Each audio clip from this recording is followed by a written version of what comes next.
ప్రైజ్లో దేవుని నామమునకు మహిమ కలుగును గాక. యేసయ్య నామం పేరిట మీ అందరికీ ప్రత్యేకమైన వందనాలు తెలియజేస్తూ ఉన్నాను.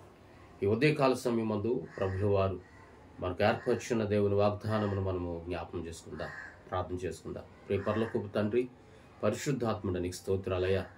ఈ ఉదయకాల సమయమందు నీవు మాకు ప్రేమించిన వాగ్దానం జ్ఞాపకం చేసుకునే కృపను మాకు కలుగు చేయాలి. మహిమయు ఘనతయు మీరే పొందాలి. యేసయ్య నామమును అడుగుచున్నాం తండ్రి. దేవుని వాక్యంలోనికి మనం వెళ్దాం. మొదటి యోహాను రాసిన పత్రిక 1వ అధ్యాయం 9వ వచనాన్ని మనము చదువుకుందాం. మన పాపములను మనం ఒప్పుకొని ఎడల ఆయన నమ్మదగిన వాడును నీతిమంతుడును గనుక ఆయన మన పాపములను క్షమించి సమస్త దుర్నీతి నుండి మనలను పవిత్రులుగా చేయను. ఈ ఉదయకాల సమయాన ఈ వాక్యమును మనము జ్ఞాపకం చేసుకుందాం.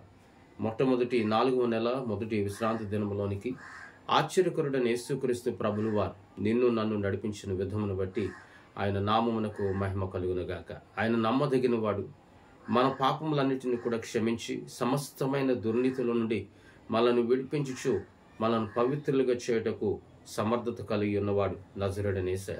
ఈ ఉదయకాల సమయాన మనం ఆలోచన చేద్దాం. మనం ఏ పాపంలో ఉన్నామో, ఏ అంధకారంలో ఉన్నామో, ఏ దోషంలో మనం ఉన్నామో, ఏ దోషముల చేత మనం పట్టుబడి ఉన్నామో, నిర్దోషత్వం అనేది మనకు దూరపరచబడి ఏ విధమైనటువంటి అంధకారపు శాపం మనల్ని ఏలుబడి చేస్తుందో వాటన్నిటి నుండి కూడా విడుదల చేయటకు సమర్థవంతుడు యేసయ్య.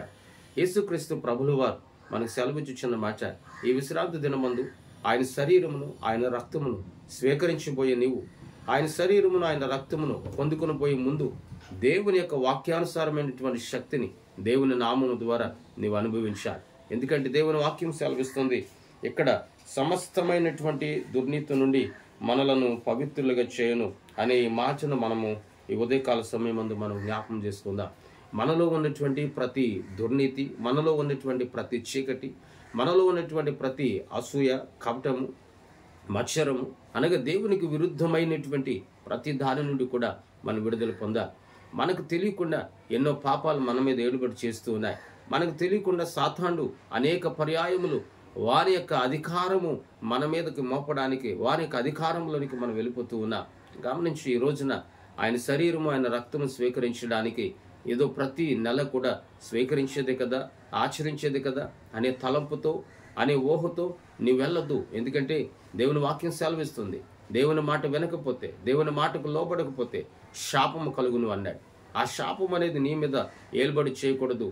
ఆ శాపం అనేది నీ మీద ఏలుబడి చేస్తూ ఆ శాపము కింద నీవు చీకటిని లేక పలు విధములైనటువంటి కష్టాలను, శ్రమలను అనుభవించుట కాదు. దేవుని వాక్యం గారడి వాడైన సీమోనుతో ఒక మాట సెలవిస్తూ ఉన్నాడు, నీ హృదయం సరైనది కాదు అని చెప్పి ఒక మాట సెలవిచ్చినప్పుడు తన హృదయాన్ని అతడు సరి చేసుకోవడానికి కానీ, తన బ్రతుకును సరి చేసుకోవడానికి కానీ అతనికి మనసు రాలేదు. నేడు దినమందు దేవుని వాక్యం సెలవిచ్చుచున్న రీతిగా నీ జీవితంలో నీ సమస్త దుర్నీతి నుండి, నీలో ఉన్నటువంటి సమస్తమైన అంధకారం నుండి, అంధత్వం నుండి నీ విడుదల పొందాలి అంటే ఈ ఉదయకాల సమయాన ఆయన పాదాలు పట్టుకుని నీ పశ్చాత్తాపపడాలి.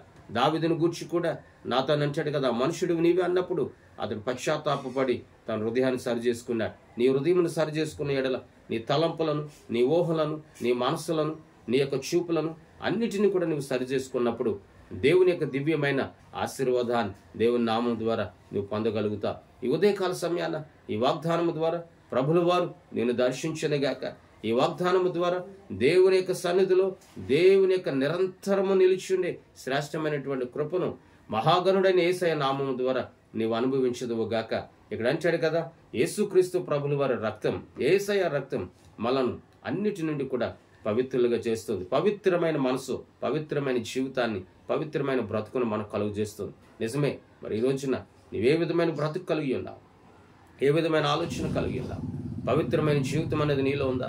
పవిత్రమైన బ్రతుకు అనేది నీలో ఉందా? పవిత్రమైన ఊహ, ఉద్దేశం అనేది నీలో ఉందా? ఒక్కసారి ఆలోచించు. మాటలు చెప్పుట కాదు, వస్త్రములు ధరించుకున్నట్టు కాదు, కానీ మాటలు చెప్పినట్లుగా వస్త్రములు ధరించుకున్నట్లుగా దానికి తగినటువంటి జీవితం నీలో ఉంటే నీవు క్రీస్తు ప్రభుల వారి యొక్క మహాశక్తిని దేవుని నామం ద్వారా నువ్వు అనుభవించగలుగుతావు. ఇక్కడ అంటాడు, సమస్త దుర్నీతి నుండి ఆయన మనల్ని పవిత్రులుగా చేయను. రమ్మని పిలుస్తున్నాడు ప్రేమతో. ఆయన వద్దకు మనం వెళ్ళినప్పుడు ఆయన యొక్క పరిపూర్ణమైనటువంటి ప్రేమ మనకు పవిత్రమైనటువంటి పరిపూర్ణమైనటువంటి మనస్సును దయచేస్తుంది. ఉదయకాల సమయాన ఈ మాటలు నీ జీవితంలో నీరు కట్టి ఫలించునుగాక. ప్రార్థన పరమందు ఆశీనుడానికి స్తోత్రాలయ్యా. ఈ దినమందు ఈ ఉదయకాల సమయాన ఈ ప్రభురాత్రి భోజనపు ఈ విశ్రాంతి దినమందు నీ సన్నిధిలో మేము చేర్చబడి నీ వాక్యానుసారమైన భక్తిని బుద్ధిని అనుభవించే కృపను మాకు దాయిచ్చాయి. సమస్త దుర్నీతి నుండి మమ్మలను ప్రభువా ఇదిగో పవిత్రులుగా చేయన నీ వాక్యం సెలవిచ్చినట్లుగా సమస్తమైన దుర్నీతి నుండి మేము విడుదల పొందగలిగే ఘనతను మాకు దాయిచ్చాయి. తోడై ఉండండి. యేసయ్య నామమున అడుగుచున్నాము తండ్రి. ఆమేన్. దేవుని కృప ఇప్పుడు ఎల్లప్పుడు నీకును నీ ఇంటి వారికి సదాకాలం తోడై నడిపించునుగాక. ఆమేన్. ఆమేన్. ఆమేన్. మీ అందరికీ వందనాలు తెలియజేస్తూ ఉన్నాను.